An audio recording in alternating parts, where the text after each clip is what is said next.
भारतातल्या निवडणुका म्हणजे 5 वर्षांनी होणारा देशातला एक मोठा राजकीय सोहळा. पण आता याच निवडणुकांचं संपूर्ण गणित बदलण्याची शक्यता आहे. लोकसभा वेगळी, विधानसभा वेगळी आणि प्रत्येक काही महिन्यांनी कुठल्या ना कुठल्या राज्यात निवडणुकीची रणधुमाळी हे चित्र बदलून देशात एकाच वेळी निवडणुका घेण्याच्या दिशेनं केंद्र सरकारची वाटचाल सुरू आहे. आतापर्यंत या प्रक्रियेचं अंतिम लक्ष 2034 मानलं जात होतं.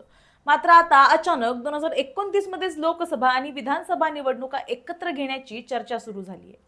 विशेष म्हणजे या प्रस्तावात महाराष्ट्रासह तब्बल 22 एनडीए शासित राज्य आणि केंद्रशासित प्रदेशांचा समावेश होऊ शकतो. त्यामुळे काही राज्यांच्या विधानसभा मुदत संपण्याआधीच विसर्जित कराव्या लागण्याची शक्यता सुद्धा आहे. पण 2029 मध्ये नेमकं काय होणार, कोणत्या राज्यांमध्ये लोकसभेबाबत विधानसभा निवडणुका सुद्धा होऊ शकतात आणि 2034 ऐवजी 2029चाच पर्याय का चर्चेत आला, हे सगळं समजून घेऊया. नमस्कार, मी सारिका आणि तुम्ही पाहताय पॉलिटिकल महाराष्ट्र. गेल्या काही वर्षांपासून वन नेशन वन इलेक्शन म्हणजेच देशात लोकसभा आणि विधानसभा निवडणुका एकाच वेळी घेण्याच्या प्रस्तावावर मोठी चर्चा सुरू आहे.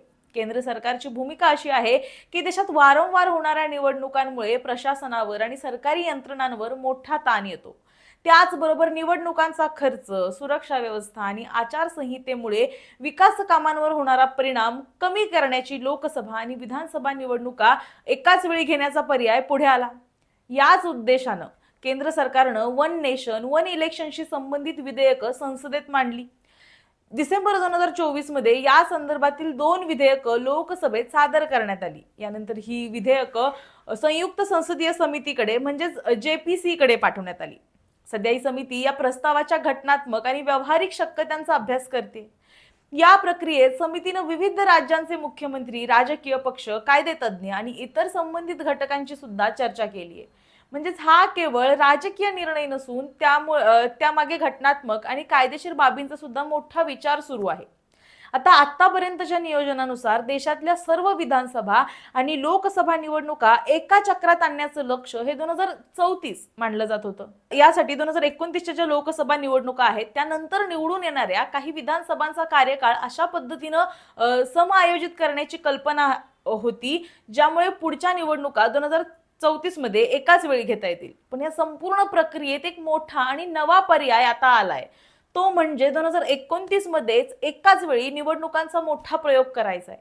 केंद्र सरकार 2029च्या लोकसभा निवडणुकीसोबतच एनडीए शासित जी 22 राज्य आणि केंद्रशासित प्रदेश आहेत त्यामध्ये विधानसभा निवडणुका घेण्याच्या शक्यतेवर विचार करत असल्याची माहिती आहे. जर हा पर्याय स्वीकारला गेला तर काही राज्यांच्या विधानसभा त्यांचा 5 वर्षांचा कार्यकाळ पूर्ण होण्याअगोदरच विसर्जित कराव्या लागू शकतात. म्हणजेच महाराष्ट्रासारख्या राज्यात विधानसभा निवडणूक ज्या वेळेला होणार आहे त्याऐवजी ती 2029च्या लोकसभा निवडणुकांसोबतच घेण्याचा निर्णय होऊ शकतो. यामध्ये एक महत्त्वाची गोष्ट म्हणजे आंध्र प्रदेश, अरुणाचल प्रदेश, सिक्कीम आणि ओडिशा या 4 राज्यांमध्ये लोकसभा आणि विधानसभा निवडणुका अगोदरपासूनच एकाच वेळी होतात. सध्या या 4ही राज्यांमध्ये एनडीएची सत्ता आहे. त्यामुळे या 4 राज्यांच्या वेगळ्या पद्धतीनं कार्यकाळ जुळवण्याची काही गरज आपल्याला भासणार नाही. पण उरलेल्या राज्यांचं काय, तर या उरलेल्या राज्यांचं गणित अधिकच गुंतागुंतीचं आहे. म्हणजे महाराष्ट्र, गुजरात, गोवा, मणिपूर, उत्तर प्रदेश आणि उत्तराखंड यासारख्या राज्यांमध्ये पुढच्या काळात विधानसभा निवडणुका होणार आहेत. म्हणजे अगदी आता होतील त्या. या विधानसभांचा कार्यकाळ 2029 पर्यंत कायम ठेवायचा की त्याआधीच त्या निवडणुका घेऊन त्यांना लोकसभा निवडणुकीच्या चक्रात आणायचं, हा एक महत्त्वाचा प्रश्न आता या घडीला उपस्थित होतोय. याचबरोबर छत्तीसगड, मध्य प्रदेश, मेघालय, नागालँड, राजस्थान आणि त्रिपुरा या राज्यांमध्ये 2027 आणि 28 मध्ये विधानसभा निवडणुका होणार आहेत.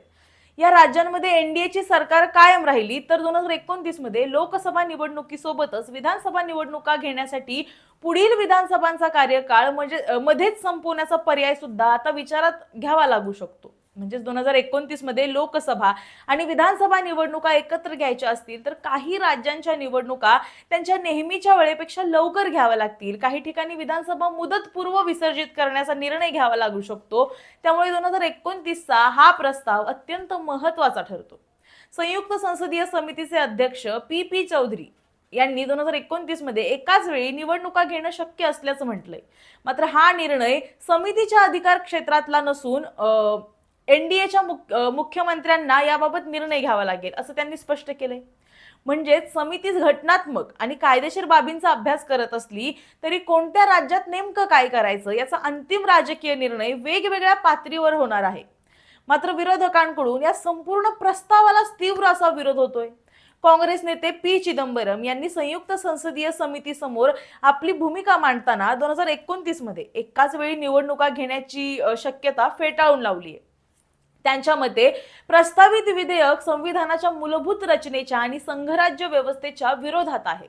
चिदंबरम यांचा मुख्य युक्तिवाद असा आहे की संविधानानुसार लोकसभा आणि विधानसभा कार्यकाळ 5 वर्षांचा असतो. मग एखाद्या विधानसभेचा कार्यकाळ पूर्ण होण्या अगोदरच तिला विसर्जित करून तिची निवडणूक लोकसभेसोबत घेणं कितपत घटनात्मक आहे हा प्रश्न निर्माण होतो. याशिवाय भारताची संघराज्य व्यवस्था हा देखील या वादाचा महत्त्वाचा मुद्दा आहे. कारण केंद्र आणि राज्यांना स्वतंत्र राजकीय अधिकार आणि स्वतंत्र निवडणूक चक्र असणं ही भारतीय लोकशाहीची महत्त्वाची वैशिष्ट्ये आहेत, असा विरोधकांचा दावा आहे. काँग्रेसनं तर वन नेशन वन इलेक्शनच्या विरोधात देशव्यापी आंदोलन करण्याची सुद्धा भूमिका घेतली आहे.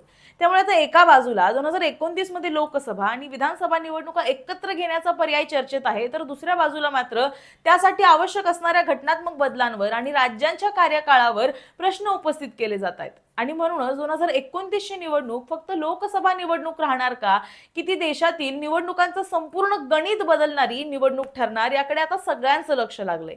जर 2029 मध्ये हा प्रयोग प्रत्यक्षात आला तर महाराष्ट्रासह अनेक राज्यांमध्ये निवडणुकांचं वेळापत्रक बदलू शकतं.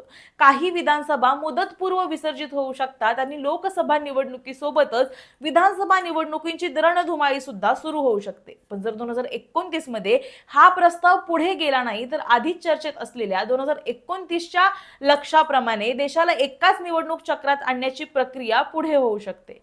त्यामुळे आता खरा प्रश्न हा आहे, 2029 मध्येच वन नेशन वन इलेक्शनचा पहिला मोठा प्रयोग होणार का? महाराष्ट्रासह 22 राज्यांमध्ये लोकसभेसोबत विधानसभा निवडणुका सुद्धा एकत्रच होणार का? की घटनात्मक आणि राजकीय अडचणींमुळे हा निर्णय पुन्हा 2034 पर्यंत पुढे ढकलला जाणार, याचं उत्तर या आगामी काळात होणाऱ्या राजकीय आणि संसदीय प्रक्रियेतून स्पष्ट होईल. कारण 2034 पर्यंत सरकार कोणतं असेल, त्यांचे विचार काय असतील, त्यांचं म्हणणं काय असेल, हे सुद्धा तेवढंच महत्त्वाचं ठरतं. पण सध्या तुम्हाला काय वाटतं, 2029 मध्येच महाराष्ट्रासह इतर 22 राज्यांच्या निवडणुका, लोकसभा आणि विधानसभेच्या निवडणुका एकत्र झाल्या पाहिजेत का एकाच वेळी? यावेळी तुमचं म्हणणं काय आहे, याचे फायदे आणि तोटे तुम्हाला काय वाटतात हे आम्हाला कमेंटमध्ये नक्की सांगा. आणि अशाच व्हिडिओसाठी पाहत रहा पॉलिटिकल महाराष्ट्र.